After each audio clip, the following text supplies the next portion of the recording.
अस्सलाम वालेकुम गाइस। तो उम्मीद करता हूँ कि आप सब खैरियत से होंगे। तो गाइस, आज के इस व्लॉग में हम सीखेंगे कि हमारी गाड़ी स्मोक क्यों छोड़ती है और ये धुआं क्यों मारती है, ये किस वजह से हमारे साथ ये परेशानी, ये मामला, ये प्रॉब्लम हमारे साथ पेश आती है।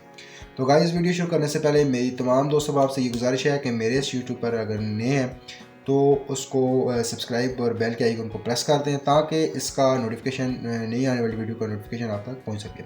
और अगर ये वीडियो आपको पसंद आए तो इसको लाइक और शेयर करके जाएं। तो गाइज, मैं कह रहा था कि अगर आप की गाड़ी स्मोक देना शुरू कर देती है तो उसकी जो मेन वजह आपके साथ बन सकती है कि आपकी गाड़ी का इंजन ऑयल जो है वो बहुत टाइम से चेंज नहीं हुआ। तो आप एकदम से ऊपर से दूसरा पहले वाला ऑयल निकालते हैं तो दूसरा ऑयल डलवाते हैं। तो पहले ऑयल की आप मिकदार देखेंगे या फिर उसका आप गाढ़ापन देखेंगे तो बिल्कुल ही वो पानी बना होगा। तो पहले तो वो गाड़ी आपकी जो ज़्यादा ऑयल चल जाए तो वो पानी बन जाता है, पानी बन के फिर वो आहिस्ता आहिस्ता आहिस्ता आहिस्ता से वो जलने शुरू हो जाते हैं, बिल्कुल कम हो जाता है। तो उस वजह से फिर आपकी गाड़ी उनकी जो रिंगें होती हैं वो बैठ जाती हैं, तो उस वजह से फिर आपकी गाड़ी धुआं मारना शुरू कर देती है। एक वजह तो हमारी समझ में ये आती है कि अगर आपने इंजन ऑयल को लेट कर दिया तो फिर आपकी गाड़ी इंजन धुआं शुरू कर देती है देना। दूसरी जो हमारे साथ एक और वजह हमारे साथ बनी है वो ये कि अगर आप अपनी गाड़ी में ऑयल डलवा रहे हैं जी 2050 एक ऑयल का नंबर है, तो आप वो डलवा रहे हैं तो आप कहीं जा रहे हैं तो आपके जहन में एकदम से ख्याल आया यार मेरे गाड़ी का इंजन ऑयल तो बहुत ही दिनों से चेंज नहीं किया, तो आया कि चेंज करवा लें। तो जाते हुए आप किसी भी मैकेनिक के पास खड़े होते हैं तो पहले आप एक ही मैकेनिक से डलवाते रहते हैं, तो बस आपको दूर जाना पड़ा तो वहाँ पर आप जाके डलवा लेते हैं।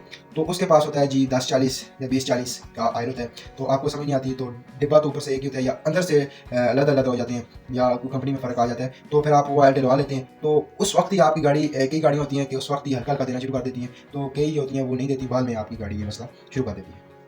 तो उसमें हमारे सामने ये आता है कि हम अगर एक ही गाड़ी में अगर शुरू से आपने नया लिया या आपने इसका इंजन तैयार करवाया तो आपने एक आइडिया डाला तो उस पर आपकी गाड़ी चलती रहेगी चलती रहेगी। जब आप ऊपर से हल्के वाला आयल डालेंगे या फिर गाढ़े वाला, तो ये जो नंबर होते हैं 2050 या 1040 या 1050, तो ये नंबर होते हैं, तो ये उसमें आयल को गाढ़ा या पतला होता है, इसमें फ़र्क लग जाता है गाड़ी में, तो इसमें फिर आपकी गाड़ी स्मोक देना शुरू कर देती है।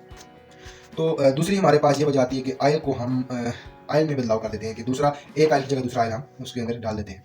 इस वजह से भी आपकी गाड़ी धुआं देना शुरू कर देगी। तो एक और वजह हमारे साथ बनती है जब सुबह सुबह पहली टाइम जब हम स्टार्ट करते हैं गाड़ी को, तो पहले ही स्टार्ट करते ही जो आपकी गाड़ी धुआं देना शुरू कर देती है, वो ज़्यादातर हमारे साथ ये मसला सर्दियों में आता है।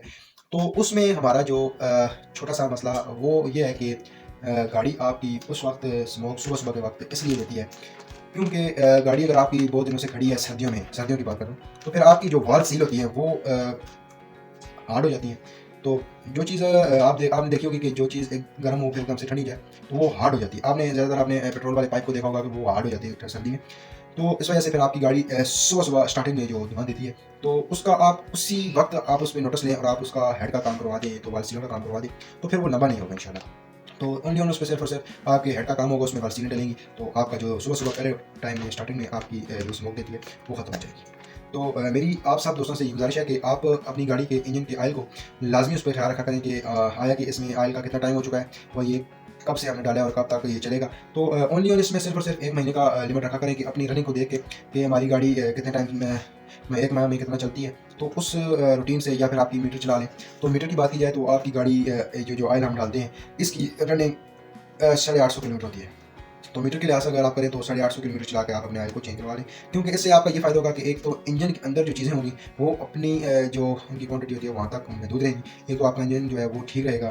तो इस बात की गारंटी मैं देता हूँ कि आपकी गाड़ी का इंजन जो है वो अगर आप उसका ऑयल टाइम पे चेंज कर रहे हैं तो आपकी गाड़ी का इंजन जो है वो बिल्कुल ठीक रहेगा। तो मैं बहुत सी गाड़ियाँ मैंने अपने तजर्बे के अंदर देखी कि जो सिर्फ और सिर्फ टाइम पे ऑयल चेंज करवाते हैं और ट्यूनिंग नहीं करवाते। आपके साथ में शेयर करूँ कि ट्यूनिंग भी नहीं करवाते, सिर्फ और सिर्फ वो अपना ऑयल चेंज करवाते हैं और जो फ़िल्टर है उसको 2 से 2.5 से 3 माह तक वो चेंज करवा देते हैं। जब उनको ये खदशा महसूस होता है यार हमारी गाड़ी अभी मिसिंग कर रही है थोड़ी-सी, या जब हम इसको खींचते हैं ज़्यादा स्पीड देते हैं तो फिर वो थोड़ी-सी हल्की-सी मिसिंग करती है या चपा लेती है। तो इस वजह से फिर वो अपना फ़िल्टर चेंज करवा लेते हैं, लेकिन वो अपनी गाड़ी को सिर्फ और सिर्फ हर माह के ऑयल्स पर चलाते रहते हैं। तो उनको मैं देखा उनकी गाड़ी की फ़िटनेस देखी है, माशाल्लाह से बहुत ही अच्छी गाड़ी रखी हुई है, बहुत से लोगों ने रखी हुई है, ऐसी रखी है। तो मेरी आपसे सिर्फ और सिर्फ ये गुज़ारिश है कि आप ट्यूनिंग भी ना करवाएँ। सिर्फ और सिर्फ आप अपनी गाड़ी का जो इंजन ऑयल है उस पे तवज्जो दें और अपनी गाड़ी का जो फ़िल्टर है वो 2.5 से 3 माह के अंदर चेंज करवा दें, क्योंकि धूल मिट्टी की वजह से वो बंद हो जाए तो फिर आपकी गाड़ी मिसिंग शुरू कर देती है। तो इसी के साथ मुझे दें इजाज़त, मिलते हैं नेक्स्ट वीडियो में, तब तक के लिए अल्लाह हाफ़िज़।